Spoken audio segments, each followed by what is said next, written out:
আইন পাশ করেছে কিয়ামত পর্যন্ত কাদিয়ানীরা মক্কা মদিনায় প্রবেশ করতে পারবে না। বিগত 100 বছরের ভিতরে কোনো কাদিয়ানী মক্কা মদিনায় ঢুকতে পারে নাই। আজকে বাংলাদেশে খতমে নবুয়তের আন্দোলন নতুন কিছু নয়। দীর্ঘদিন থেকে এই উপমহাদেশে খতমে নবুয়তের আন্দোলন চলছে। এই আন্দোলন চলবে যতদিন পর্যন্ত সরকারের পক্ষ থেকে তাদেরকে নন মুসলিম মাইনরিটি ঘোষণা না করা হচ্ছে, আন্দোলন চলবেই।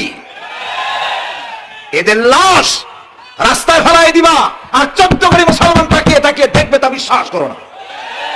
খতমে নবুয়তের আন্দোলন যারা করেন, এই জাতির 14 কোটি মুসলমানের সমর্থন তাদের পেছনে রয়েছে। কাজী তাদের ব্যাপারে উচ্চবাচ্য কথা বলতে গিয়ে ব্যারিস্টার হন, আইনজীবী হন, যেই হন, খতমে নবুয়তের আন্দোলন যারা করে তাদের ব্যাপারে কথা বলতে গিয়ে মুখ সামলে কথা বলবেন। এদেশের মানুষ শহীদ হয়ে যাবে, কাদিয়ানীদেরকে বরদাস্ত করবে না।